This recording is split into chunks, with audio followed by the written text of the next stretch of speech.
Parliament ఎన్నికలు రేపు జరగబోతున్నాయి కదా 13వ తారీఖు. మీరు మీ ఫ్రెండ్ సర్కిల్ కానీ మీ కాలనీ వాళ్ళు కానీ ఏ పార్టీకి ఓటేయాలని డిసైడ్ అయ్యారు? మేము బీఆర్ఎస్కి ఇస్తామండి. బీఆర్ఎస్ పార్టీకి ఓటేస్తాం మేము. మాకు ఇంతకుముందు కేసీఆర్ గారు ఉద్యమకారుడు, అప్పటి నుంచి కానీ మేము బీఆర్ఎస్కే పనిచేసినాం, బీఆర్ఎస్కే చేస్తాము. మేము బీఆర్ఎస్ని గెలిపిస్తాం. ఇక్కడ ఎందుకు బీఆర్ఎస్కే ఓటేయాలనుకుంటున్నారు? అభివృద్ధి అండి. మేము ఉద్యమం సమయంలో కొట్లాడి తెచ్చుకున్న తెలంగాణ ఇప్పుడు వేరే వాళ్ళ చేతిలోకి వెళ్ళిపోయింది. మేము పార్లమెంట్లో మేము గెలిపించుకొని మా సత్తా చూపించుకుంటాం. మా కాన్స్టిట్యూన్సీ అభ్యర్థిని గెలిపించుకొని మా సత్తా చూపించుకుంటాం మేము. ఎందుకంటే ప్రజల్లో మేము ఉన్నాం, మేము చేసిన పనులు, మేము చేసిన డెవలప్మెంట్ పబ్లిక్ తెలుస్తుంది కాబట్టి, పబ్లిక్లో మేము ఉన్నాం కాబట్టి చూపించుకుంటాం. మేము మా అభ్యర్థిని గెలిపించుకొని మా సత్తా చూపించుకుంటాం. కాసాని జ్ఞానేశ్వరం గెలిపించుకుంటాము, గెలిపించి చూపించుకుంటాం. ఇప్పుడు నాలుగు నెలలు అవుతుంది కాంగ్రెస్ పార్టీ వచ్చి. కాంగ్రెస్ పార్టీ పాలన ఎలా ఉంది అనుకుంటున్నారు? మీకు తెలుస్తుంది కదండి, మీరు మీడియాలో ఉన్నారు, మీరు చూస్తున్నారు. వాళ్ళ పరిపాలన ఎట్లుందో మీకు తెలుస్తుంది. ఎందుకంటే వాళ్ళు ఒకటి చెప్పారు, ఒకటి చేసారు.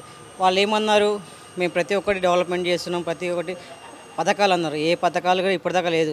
కరెంటు బిల్లు అన్నారు, కరెంటు బిల్లు లేదు, ఇప్పటివరకు గ్యాస్ లేదు, ఏది లేదు. ఎందుకంటే మా పక్కకి మియాపూర్లో స్లమ్ ఏరియాలు ఉన్నాయి. స్లమ్లలో పోయి అడిగితే తెలుస్తుంది, పబ్లిక్ చెప్తారు. ఫ్రీ బస్ అన్నారు. ఫ్రీ బస్ ఎట్లా నడుస్తుందో మీకు తెలిసి మీడియా వాళ్ళు మీరు చూస్తున్నారు. బయట కొట్లాట్లు ఏం నడుస్తుంది, ఏం చేస్తుంది మొత్తం చూస్తున్నారు మీరు.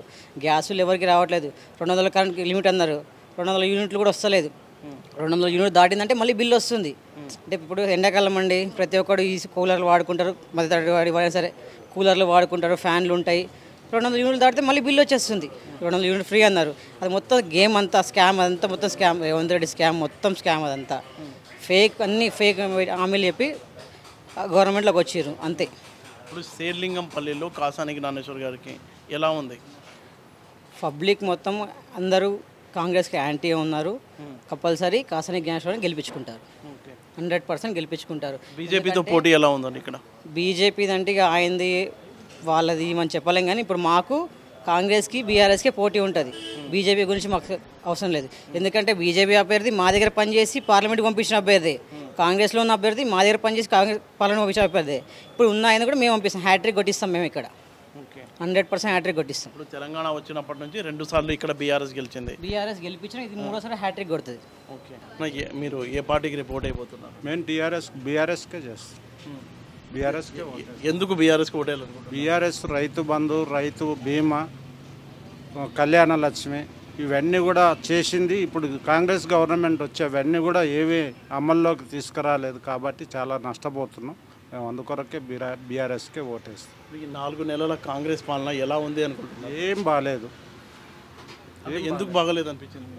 ఇప్పుడు రైతు బంధు, రుణమాఫీ, రైతు బీమా, చనిపోయిన వాళ్ళకి 5 లక్షలు వస్తుండే. ఒంటరి మహిళ బతకడానికి ఒక ఆధారం ఉంటుండే కదా. అందువల్ల ఇవన్నీ అమల్లోకి లేవు కాబట్టి అందరు నష్టపోతున్నారు జనాలంతా. కాబట్టి అందువలన మేము బీఆర్ఎస్కే చేస్తాం. ఇప్పుడు మీ బస్సులో ఉన్న వాళ్ళంతా ఏం డిసైడ్ చేసుకున్నారు? అంతా మాట్లాడుకుంటున్నారు కదా, ఈసారి ఎవరికి ఓటేయాలి? ఎక్కువ శాతం బీఆర్ఎస్కే చేద్దామని అనుకుంటున్నాం. ఇప్పుడు ఈరోజు సండే కదా, సండే రోజు మీరంతా మాట్లాడుకున్నట్టు చెప్తున్నారు. ఇక్కడ ఏం మాట్లాడుకున్నారు? బీఆర్ఎస్ ఓటేయాలనే మాట్లాడుకుంటున్నాం కదా. మేమైతే తెలంగాణ పార్టీకి ఓటేస్తాము. ఎందుకంటే ఇప్పుడున్న ఈ పార్టీలు ఏవైతే కాంగ్రెస్ పార్టీలు ఉన్నాయో ఇదంతా మోస పాలన, మోసం చేస్తూ ఉన్నారు. ఈ మోసాన్ని పబ్లిక్ను మోసం పూరితమైన వాగ్దానాలు చేస్తూ ఉన్నారు. దాన్ని గద్దెదించాలన్నదే పబ్లిక్ ఆలోచన విధానం. ఇది సరైంది కాదు.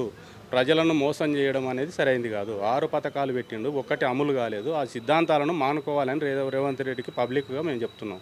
మా బస్సు సమస్యలు పరిష్కరిస్తున్నాడు, పరిష్కరించలేదు.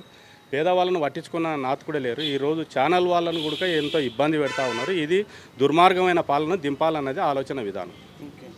ఇది తథ్యం. ఇక్కడ మేము వేస్తుంది కాసాని జ్ఞానేశ్వర్కి మద్దతు ఇస్తాం. ఆయన అత్యధిక మెజార్టీతో గెలిపించుకోవడానికి మా బాధ్యత ఉంది.